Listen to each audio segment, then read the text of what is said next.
কেন বিএনপি মতো শীর্ষ নেতা বলছেন যে ভোটে গেলে জামায়াত অস্তিত্ব সংকটে পড়বে?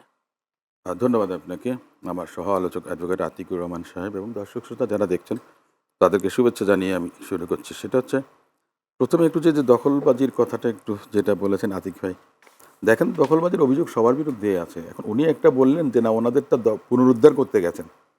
বিএনপির নেতাকর্মীরা যেখানে আছে বিভিন্ন জায়গায় দোকানপাট, আমি যে এলাকায় রাজনীতি করি সেখানে আমার দলের একজন নেতা আছে, আমি একটা উদাহরণ দিই, 3বার তার দোকান লুট হয়েছে। একটা পর্যায়ে সে এই এরিয়া থেকে চলে গিয়ে বঙ্গবাজারে আপনার ব্যবসা শুরু করেছে।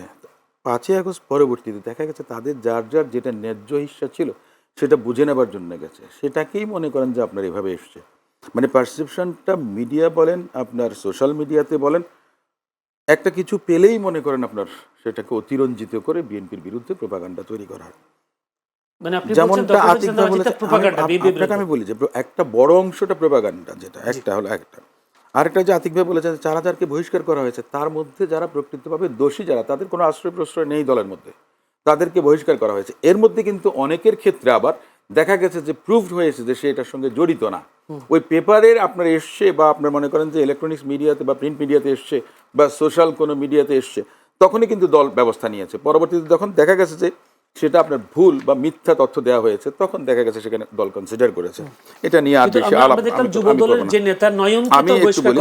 আমি আপনাকে বলি, আমি বলি সময় টিভি দখল করতে যায়নি সে, উনি তো বলেছেন সে বলেছে করে ফেললাম সে মনে করেন সেটা হচ্ছে যে মনে করেন আপনার 71 টিভি কি পুড়িয়ে দেয়নি, সময় টিভি কি পুড়িয়েছে?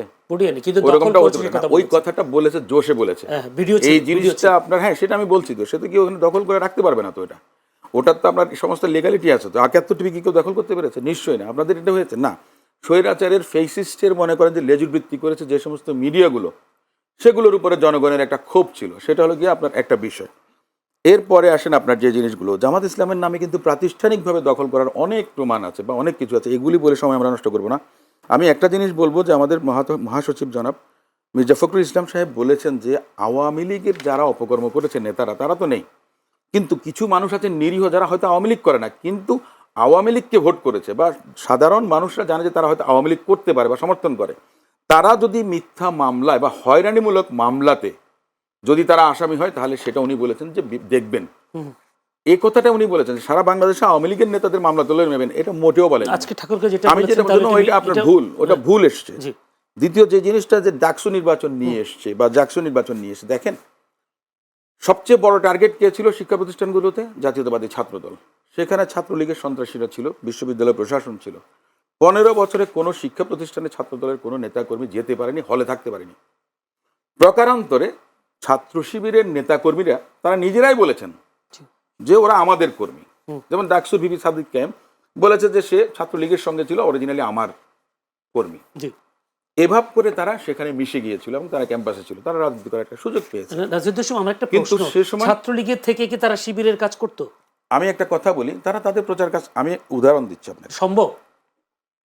দেখেন আমি 89 সালের কথা বলি, শেখ মুজিবুর রহমান হলের আবাসিক ছাত্র, কয়েকদিন দেখলাম যে ভোরবেলা আপনার লিফলেট ছাত্র শিবিরের, তো ভাবলাম যে কোথা থেকে এলো।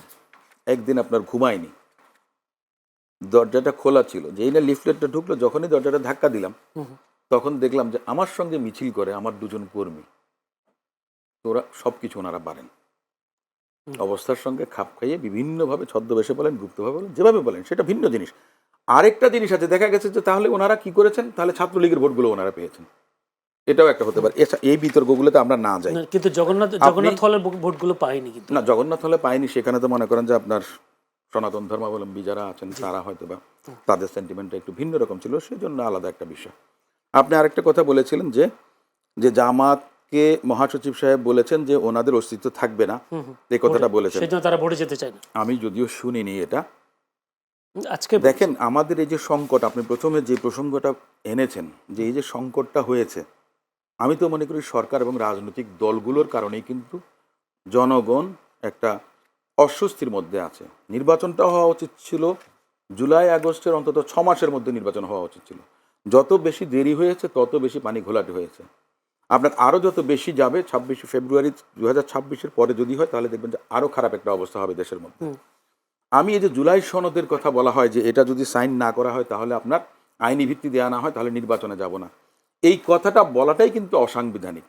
আমি জানি না আমার দলের পক্ষ থেকে মানে কেন এই জুলাই সনদ নিয়ে আপনার আলাপ আলোচনা করা হয়েছে, ঠিক আছে, কিন্তু আইনি ভিত্তিটা দেওয়ার ক্ষেত্রে অর্থাৎ নোট অফ ডিসেন্ট সহ যদি দেওয়া হতো তাতেও আমি মনে করি যে সেটা অসাংবিধানিক। তার কারণটা কি, আপনি পার্লামেন্টকে বাইন্ড করতে পারবেন না। পার্লামেন্টটা তো ফিউচার একটা ইভেন্ট হবে, এখন তো পার্লামেন্ট নেই। আর যেহেতু আমাদের সংবিধান আছে, বিদ্যমান সংবিধান, তাহলে আপনি সংবিধান সংশোধনের জন্য আপনি আইনি ভিত্তি দিবেন। এখন বলতে আমি যদি বলি যে কোনটা সবাই সাইন করলাম কিংবা হা না ভোট হয়ে গেল, হা জয়যুক্ত হয়েছে, সেটা পার্লামেন্টে যাবে, পার্লামেন্টে 270 দিন আলোচনা হতে পারবে, না হলে কি হবে, অটোমেটিক আইনে আসবে। তার মানে কি, তার মানে এখনই আপনার সেটা আইন হয়ে যাবে। পার্লামেন্টে যদি সেটা পাস নাও হয় তাও সেটা আইন হয়ে যাবে। এটাই তো আপনার অসাংবিধানিক। পার্লামেন্ট তো সভরেন আমাদের, তাহলে সেই আলোচনায় কেন গেলেন? দ্বিতীয় কথা হচ্ছে যে আমি বলেছিলাম ডক্টর মোহাম্মদ ইউনূস সাহেব অন্তর্বর্তী সরকারের উপদেষ্টা এবং এট দ্য সেম টাইম তিনি আপনার ন্যাশনাল কনসেনসাস কমিশনের, জাতীয় ঐকমত্য কমিশনেরও সভাপতি তিনি। তাহলে একজন মানুষকে নিজের জন্য নিজের বিচারের বিচারক হতে পারেন? আপনার দোষ বা গুণের বিচার করার বিচারক আপনি কখনো হতে পারেন না। এই যে আপনার কনফ্লিক্টিং একটা বিষয় প্লাস অসাংবিধানিক, আপনার কোনো পার্লামেন্ট, মনে করেন যে present parliament cannot bind future parliament and future parliament cannot be bound by. আমার একটা প্রশ্ন জানার ইচ্ছা আর কি, এতদিন 8 মাস আলোচনার পর এতদিন পরে বুঝলেন যে আসলে কেন আপনি ঐকমত্য কমিশনের সভাপতি। দেখেন এই কথাটা আজকে সালাউদ্দিন সাহেব তার বিবৃতিতে বলেছেন, আমাদের স্থায়ী কমিটির সদস্য জনাব সালাউদ্দিন সাহেব বলেছেন দেশের স্বার্থে, জনগণের স্বার্থে আমরা কনসেন্ট দিয়েছিলাম। কিভাবে করবেন? নোট অফ ডিসেন্ট সহ, এবং সেটা হবে কবে? যেদিন জাতীয় সংসদ নির্বাচন হবে সেদিন। এটার উপরে আপনার আশা করে আপনার এটাতে উনি রাজি হয়েছিলেন। কিন্তু উনিও এখন বলেছেন যে এটা যে অসাংবিধানিক, কিংবা প্রধান উপদেষ্টা এবং সভাপতি একসঙ্গে এক ব্যক্তি হতে পারে না দুটো প্রতিষ্ঠানের, তাই না? তো তাহলে আপনার এই যে এতটা সময় কালক্ষেপণ করলেন আপনি, জনগণের তো মনে করেন যে আস্থাটাই উঠে যাবে রাজনৈতিক দল এবং সরকারের উপর থেকে।